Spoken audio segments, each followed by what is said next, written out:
What is private finance? Private finance is the finance of private entities. These private entities may be businesses, firms, or individuals. Private finance focuses on how people handle their personal finances. What is public finance? Public finance is about how government funds are handled in a way that is most beneficial to the development of a country, both locally and internationally. It basically refers to the government's responsibility to manage public funds and successfully improve a nation's economy. Examples of public finance and private finance. Public finance includes stakeholders like the government and public sectors like that involves tax, public revenue, public debt, fiscal policy, etc. Public finance, on the other hand, involves consumer loans, savings accounts, insurance policies, and stock market investments, among others. Difference between public finance and private finance.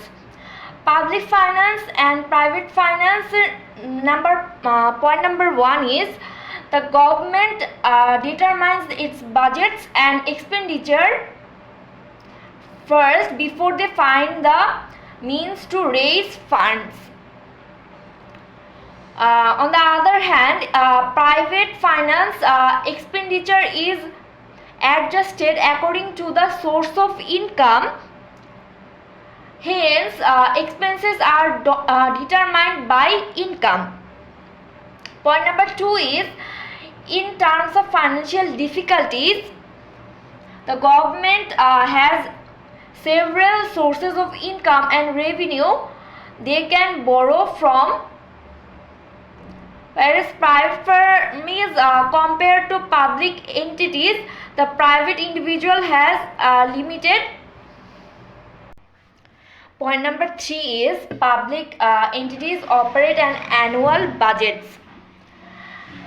Private depends on income and salary in the form of daily, weekly, or monthly wages. 4. Public entities depends on government and the type of budget they want to work with, surplus or deficit budget. With the private entities, a surplus budget is preferred because they cannot survive with a deficit budget. Number 5 is the public collects taxes from private entities. Private entities pay taxes to the public. Number 6 is public entities may have financial difficulties but would not go bankrupt due to the multiple sources of income. Private entities can likely go bankrupt even when they try to increase their sources of income. What are the similarities between public finance and private finance? Both public and private finances involve expenditure, borrowing, and income. Both aspects of finance focus on personal or societal satisfaction. The individual as a private entity aims to satisfy himself, but the government uses public finances to meet society's needs. Sometimes private and public stakeholders depend on borrowing to get by when expenses are bigger than income. Both public and private organizations and people occasionally adopt sound and flawed financial practices. Bottom line, public finance involves distributing financial resources to achieve public affairs objectives, and private finance refers to a person's financial activity. Both broadly share the same objectives, such as the satisfaction of human wants. In private finance, a person's or a company's budget typically is not subject to as much monitoring or needs to be approved by a higher authority. Whereas in public finance, the budget of government needs to be reviewed and approved by the legislature. What is market failure? Market failure in economics is a situation defined by an inefficient distribution of goods and services in the free market. In an ideally functioning market, the forces of supply and demand balances each other out. With a change in one side of the equation leading to a change in price that maintains the market's equilibrium. In a market failure, however, something interferes with the balance. When markets fail, the individual incentives for rational behavior do not lead to rational outcomes for the group. In other words, each individual makes the correct decision for themselves, but those prove to be the wrong decisions for the group as a whole.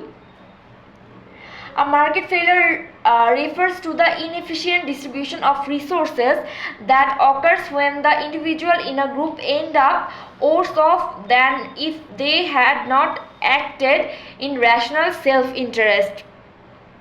In the case of a free market, in the case of a market failure, the overall group incurs too much costs and receives too few benefits.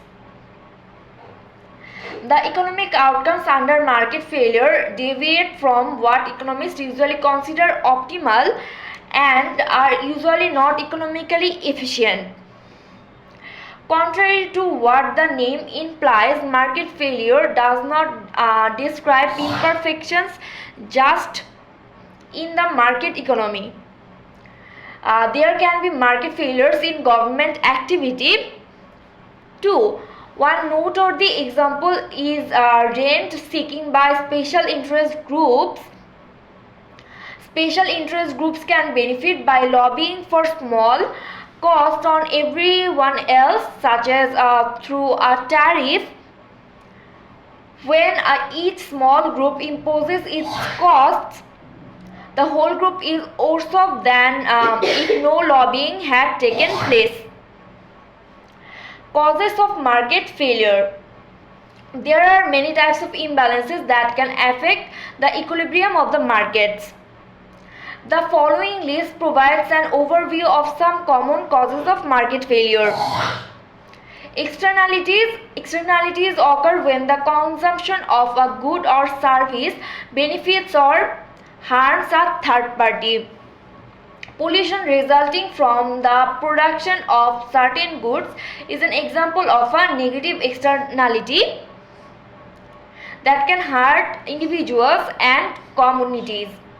The collateral damage caused by negative externalities may lead to market failure. The second point is information failure. When there is insufficient information available to certain participants in the market, this can also be the source of market failure. If the buyer or seller in a transaction lacks access to the information on which the price is based, they may be willing to overpay or undercharge for a good or service, disrupting the market's equilibrium. Market control. When one party has too much control over the market, this can also create imbalanced pricing and lead to market failure. In the case of a monopoly or oligopoly, a single seller or a small group of sellers can manipulate pricing. In other market known as monopsony or oligopsony, it is the buyers that have the advantage. In either case, the disrupted balance of supply and demand could cause market failure. Public goods are another example of market failure because they defy the balance of supply and demand that drive the free markets. Public goods and services are non-excludable. Once something like a street light is produced, it is accessible to everyone. And the producer cannot limit consumption only to paying customers. Public goods are also non-rival, as use by one individual does not limit consumption by another or others. Given these characteristics, the private sector has little incentive to produce public goods, which leads to market failure. And the government usually has to provide these goods or subsidize their production. Solutions to market failure. There are many potential solutions for market failure. These can take the form of private market solutions, government imposed solutions, or voluntary collective action solutions. Private market solutions. In some instances, the solution to a market failure may emerge within the private market itself. For example, asymmetrical information could be solved by intermediaries or rating agencies such as Moody's and Standard and Poor's, informing market participants about securities risk. Underwriters laboratories LLC performs the same task for electronics. Negative externalities such as pollution may be solved with tort lawsuits that increase opportunity cost for the polluter. Radio broadcast elegantly solve the non-excludable problem by packaging periodic paid advertisements with the free broadcast. Point number 2 is government imposed solutions. When the solution does not come from the market itself, government can enact legislations and take other measures as a response to the market failure. For example, if businesses hire too few low-skilled workers after a minimum wage increase, the government can create exceptions for less skilled workers. Governments can also impose taxes and subsidies as possible solutions. Subsidies can help encourage behavior that can result in positive externalities. Meanwhile, taxation can help cut down negative behavior. For example, placing a tax on tobacco can increase the cost of consumption, therefore making it more expensive for people to smoke. Point number 3 is collective action solutions. While the government may have the upper hand in developing legislative, tax, or regulatory solutions, private collective actions can also help solve the market failure. Parties can privately agree to limit consumptions and enforce rules among themselves to overcome the market failure of the tragedy of the commons. Consumers and producers can band together to form co-ops to provide services which otherwise might be underprovided in a pure market, such as utility co-op for electric service to rural homes or a cooperatively held refrigerated storage facility for a group of dairy farmers to chill their milk at the efficient scale. What is government intervention? Government intervention refers to the regulatory action taken by a government that aims to change decisions made by individuals, organizations, or groups regarding economic and social matters. Its primary goal is to maximize our country's social welfare by correcting market failure. Government intervention supporters defend using various economic policies to compensate for an economic system's flaws, which give way to significant economic imbalances. According to them, demand and supply laws are not enough to ensure economic equilibrium, and the government must intervene to ensure the economy's proper functioning. Different types of government intervention exist, like subsidies, taxes, etc.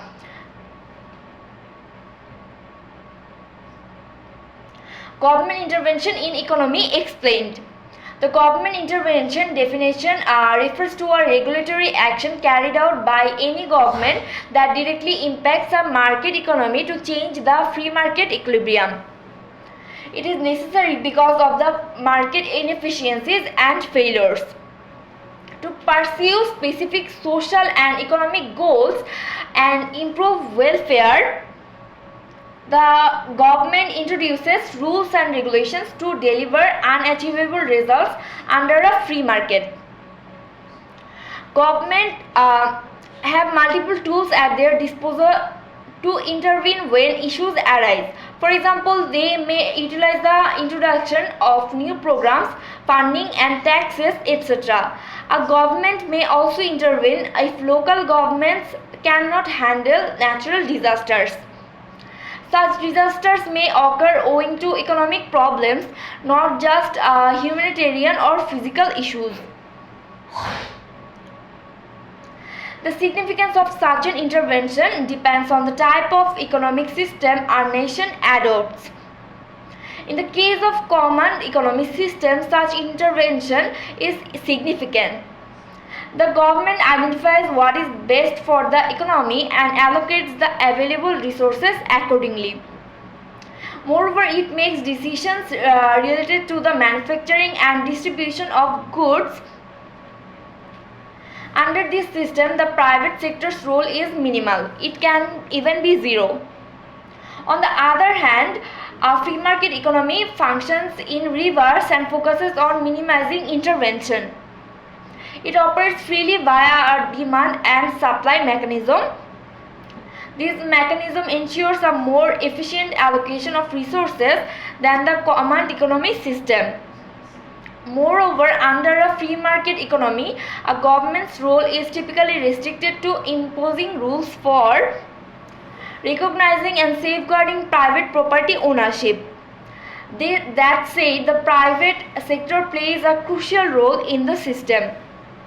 Moreover, in the case of mixed economic system, the interventions are more when compared to a market economy. That said, it is not as diverse as a market economy. Both the government and the private sector plays a crucial role. One must remember that the roles and importance of the private sector and the government varies between nations.